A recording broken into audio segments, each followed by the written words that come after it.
Fikej wuxuu miiran ku yiraahdaa waa inaan u tagnaa maalgeliye la yiraahdo Begnoy wuxuuna aad u jecel yahay dabeecadda fiican intaas ka badan wax kale kama aqaan kadib waxay u tagaan qofka la yiraahdo Noy laakiin markii hore ma ogola inuu maalgeliyo markay isku dayaan inay qanciyaan waxay ogaadaan inuusan ahayn qofkii saxda ahaa Fikej wuu xanaaqa oo gaarigiisa ayuu fariistaa miirana waxay isku dayaysaa inay meel walba ka raadiso Begnoy dhanka kale Shannon wuxuu video call kula hadlaatanya wuxuuna kala hadlayaa maalgelinta shirkadiisa iyaduna way ogolaataa markaas waxaa la muujinayaa hooyada Shannon oo weli isku dayaysa inay wax ka ogaato hooyada Fikej laakiin wax macluumaad ah ma helayso waxay tiraahdaa waan ogahay inay weli dunidan joogto waxaana jeclaan lahaa inaysan nooleyn iyadoo sidoo kale rabta in Fikej uusan helin cid taageerta dhanka kale miiran waxay u timaadaa inay brownies siiso eedo Noy laakiin waxay aragtaa iyadoo si qurux badan u labisan oo meel u socota markay maqasho wada hadalkeeda iyo caawiyihiisa miiran waxay ogaataa inay tahay Begnoy markaas miiran waxay daba orodaa gaarigeeda oo tiraahdaa isug waxaan rabaa inaan kula hadlo Begnoy way istaagtaa miiran waxay ku tiraahdaa booskaygu wuxuu u baahan yahay maalgelintaada laakiin waxay ku jawaabtaa waqtigayga ayaad luminaysaa oo way baxdaa laakiin miiran weli way sii hadashaa oo sharaxdaa mashruucooda markaas Begnoy mar kale way istaagtaa oo tiraahdaa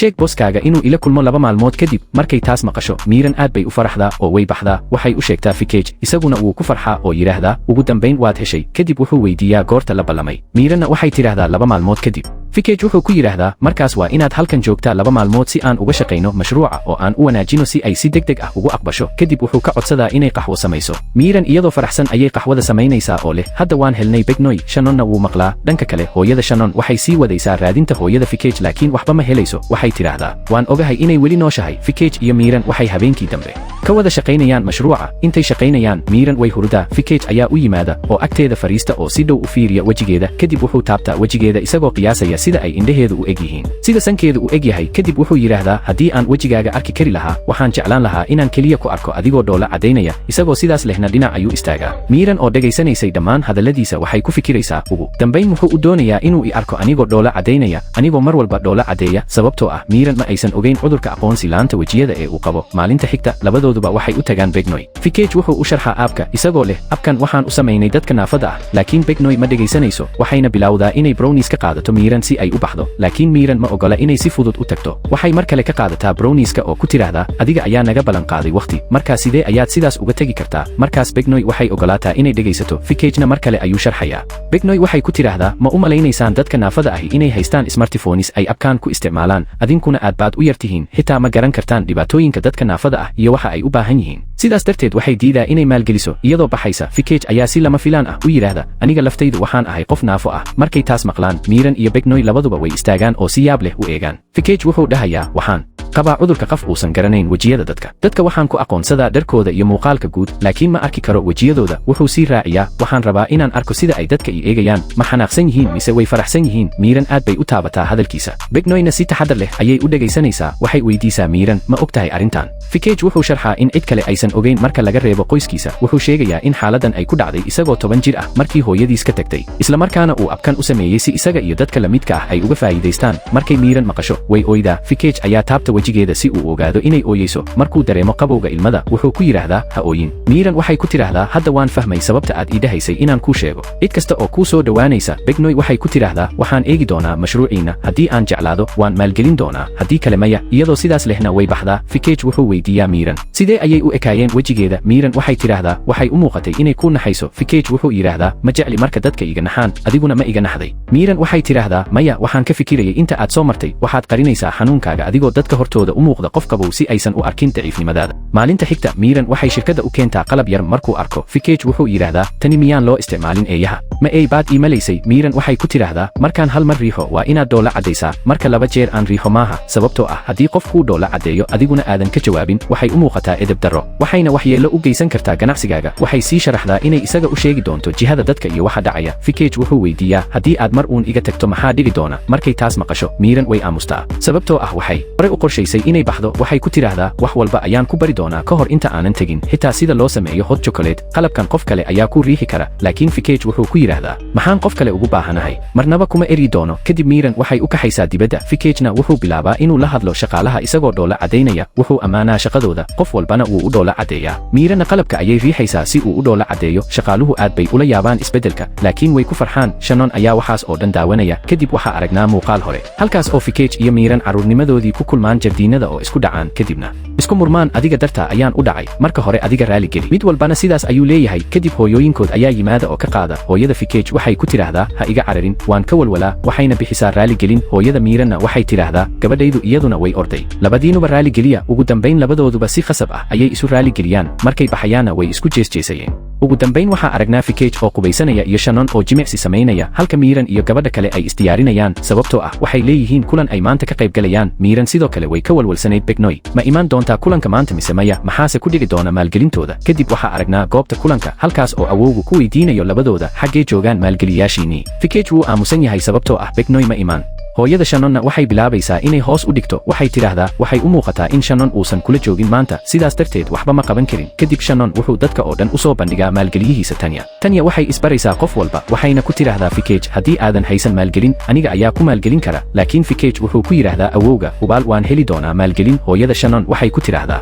maanta kursiga maalgeliyahaaga waa madhan yahay laga yaabee mustaqbalkana sidaas ayuu ahaan doono iyadoo qoslaysa isla waqtigaas Begnoy ayaa soo gasha iyadoo ka raali gelinaysa daahitaanka qof walba wuu yaabaa markuu arko waxay sharaxdaa subaxdii dhabarkayga ayaa i xanuunayay taas ayaa igu keentay daahitaanka Miran ayaa u tagta oo kursi u keenta awowgu wuxuu ku yiraahdaa Fikej soo bandhig maalgeliyahaaga markaas Fikej wuxuu u soo bandhigaa qof walba kadib wuxuu u mahad celiyaa Begnoy oo aqbashay mashruuciisa isla markaana diyaar u ah inay maalgeliso Begnoy waxay sidoo kale tiraahdaa haddii aad wax u baahataan ii imaada kadib Miran waxay aadaa saqafka sare si ay hawo cusub u qaadato wax yar kadib Shannon ayaa yimaada laakiin markay baxayaan waxay ogaadaan in albaabku bannaanka ka xiran yahay Shannon wuxuu wacaa caawiyihiisa laakiin taleefankiisu wuu dansanaa wuxuu ku yiraahdaa Miran adiga wac laakiin Miran waxay tiraahdaa taleefan ma haysto markaas labadooduba way fadhiyaan iyagoo sugaya qof markaas Fikej ayaa yimaada isagoo raadinaya Miran markay saddexdooduba fuulaan wiishka si ay hoos ugu laabtaan wiishku si lama filaan ah ayuu u xumaadaa Fikej wuxuu ku yiraahdaa Miran meel kasta oo aad tagto waxbaa xumaada saqafka ayaad tagtay waad ku xayirantay hadda wiishka ayaad gashay wuuna xumaaday Miran waxay ku jawaabtaa aniga keliya ma ihi qof nasiib xun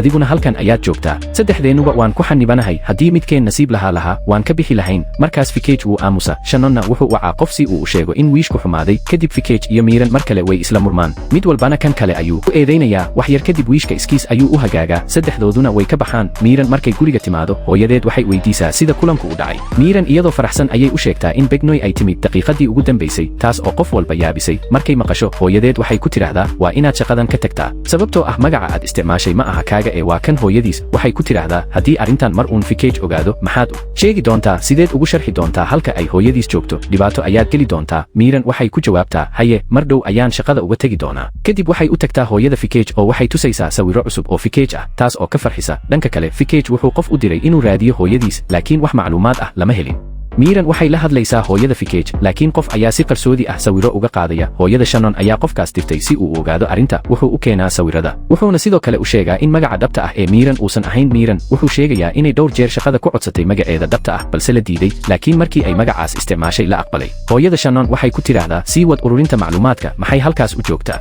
maxaase xoghayaha Fikej ula kulmay waxay ku faraxdaa qorshaheeda oo leh markuu Fikej qalad sameeyo sawirradan ayaan ka faa'iidaysan doonaa kadib Fikej iyo Shannon ayaa ku aragnaa kulan halkaas oo qof ku yiraahdo habkan aad samayseen ee dadka maqan lagu raadinayo ma u muuqdo mid sax ah sidoo kalena waqti badan ayuu qaadan doonaa qof kale wuxuu yiraahdaa waxaa laga yaabaa in dadka qaar si ula kac ah u baabayn si ay u badbaadiyaan qoysaskooda markaas Fikej wuxuu yiraahdaa taasi waa run laakiin ugu yaraan qoyskooda waa inay ogaadaan Shannon wuxuu ku jawaabaa qaar ka mid ah qoysaskaas ragga ayaa dumarkooda dhibaateeya taas ayaana keentay inay baxaan markaas labadii nin way baxaan Fikej wuxuu si caro leh ugu yiraahdaa Shannon ma waxaad ula jeedaa in hooyaday iga tagtay aniga dartay cod sare ayuu kula hadlayaa Shannon isaguna wuu xanaaqa oo ku qayliyaa ha igula hadlin sidaas kursigan maanta waxaad ku joogtaa awowga dartii mana lihid wax xirfad ha ku darin arrimahaaga gaarka ah shaqada isagoo waxaas oo dhan sheegay ayuu halkaas ka tagaa isagu wuu ku qayliyaa oo wuxuu ku yiraahdaa marna ima fahmi kartid sababtoo ah aniga waxaan leeyahay hooyo iyo ayeeyo labadaba hooyaday way iga tagtay qof walbana wuxuu ii arkayay culays haddii qof i jeclaado xitaa wax yar dadka kale waxay u malaynayaan inay iga badbadinayaan laakiin hooyaday oo i koolkoolin maadaama aysan joogin sidee baan u noqon karaa qof la koolkooliyo Miran ayaa bilaabaysa inay oydo markii ay maqasho hadalladiisa Fikej wuxuu eegaa wejigeeda si uu u fahmo waxa ay dareemayso laakiin iyadu si aamusan ayay uga tagtaa meesha markaas Fikej wuxuu garwaaqsadaa inuu laga yaabo inuu Miran si aan sabab lahayn ugu xanaaqay Miran waxay u baxdaa dibadda oo aad bay u oydaa sababtoo ah waxay og tahay arrinta hooyadiis laakiin haddana ma aysan u sheegi karin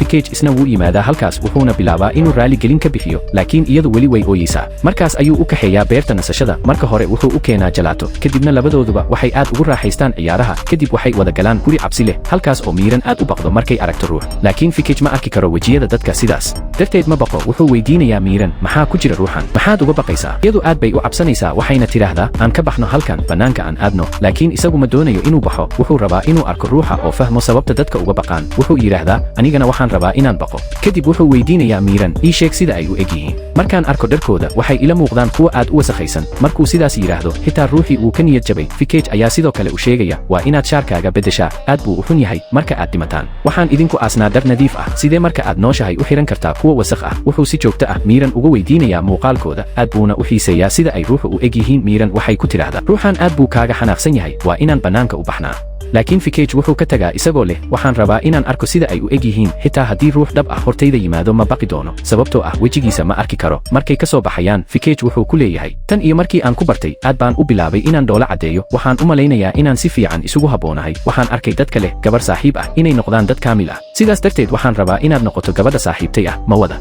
samayn karnaa xiriir markuu sidaas yidhaahdo oo uu jeesto miiran ma joogto wuu welwelaa oo bilaabaa inuu raadiyo laakiin ugu dambayn wuu helaa iyada oo ku dhex luntay dad badan kadib fikej wuxuu geeyaa gurigeeda maalinta xigta fikej kama helo miiran melena markuu xafiiskiisa tago wuxuu halkaas ka helaa warqad ka kooban habka loo sameeyo shukulaato kulul sababtoo ah miiran ayaa hore ugu sheegtay inay u sheegi doonto marka ay ka tagto wuxuu bilaabaa inuu waco laakiin ma qabato taleefanka kadib wuxuu ogaadaa in miiran ay iscasishay 2 ama 3 maalmood ka hor markaas ayuu bilaabaa inuu raadiyo maxay shaqada uga tagtay Shannon ayaa ka caawiya raadinta ugu dambayn wuxuu ka helaa iyada istaanka baska wuxuu ku canaantaa maxaad si kedis ah ugu baxday waad ogtahay inaan hore arrintan u soo maray maxaad sidaas iigu samaysay iyadu waxay tidhaahdaa waan ka xumahay waxayna isku duubtaa isaga iyadoo dareemaysa murugo fikej wuxuu weydiinayaa maxaad ii dhibaysaa ii sheeg waxa aad dareemayso miiran waxay ku tidhaahdaa markaan ku eegayo waxaan indhahayga ka dareemayaa dembi fikej wuxuu yidhaahdaa maxaad dembi uga dareemaysaa maxaad khalad oo samaysay markaas miiran waxay ku dhowdahay inay wax u sheegto laakiin fikej ayaa dhunkada oo yidhaahda wax walba waan ogahay iyadu way yaabtaa waxayna u malaynaysaa inuu ogaaday arrinta hooyadiis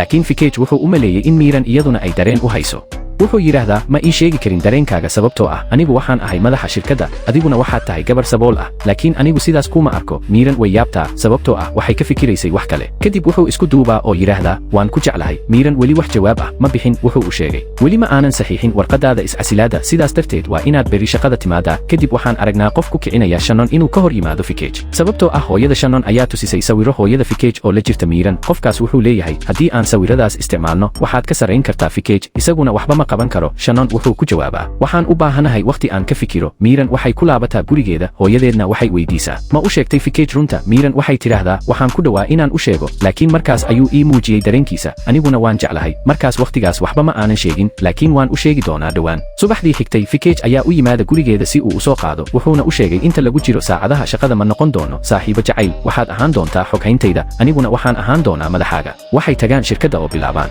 shaqadooda iyagoo si fiican isula hadlaya Shannon markuu arko arrintan wuu fahmaa wuxuuna aad uga xanaaqaa fikej sababtoo ah isaguna wuxuu jeclaa miiran kulanka fikej wuxuu ka hadlaa codsigiisa kadib awoowe ayaa yidhaahda waxaan qabanqaabinayaa xaflad ay iman doonaan maalgashadayaal iyo dad kale wuxuuna mas'uuliyadda qabanqaabinta xafladda siiya hooyada Shannon kulankii markuu dhammaaday fikej ayaa gacanta qabta oo ka kaxeeya halkaas markay taas aragto hooyada Shannon way la yaabtaa waxayna tidhaahdaa ma wax baa ka dhexeeya labadan ma aanan ogeyn in fikej sidan samayn karo isaguba wuxuu isku dayayaa inuu naftiisa hoos u dhigo markuu hadalkaas maqlo Shannon wuxuu yidhaahdaa hooyo tan iyo markii miiran ay nolosha fikej soo gashay aad ayuu u faraxsan yahay shaqadiisana si fiican ayuu u qabtaa markuu sidaas yidhaahdo ayuu ka tagaa sababtoo ah wuu ka xanaaqsan yahay miiran inay fikej la joogto maadaama isaguna uu jecel yahay tanya iyaduna waxay ka ogaataa hooyada Shannon in fikej uu xiriir la leeyahay miiran markaas ayay timaadaa oo la dagaalantaa miiran iyadoo leh heeladahee xun ayaad ku dabtay fikej miiran waxay ku tidhaahdaa waan ka xumahay haddii ay tani ku dhaawacday laakiin arrintu sida aad u malaynayso maaha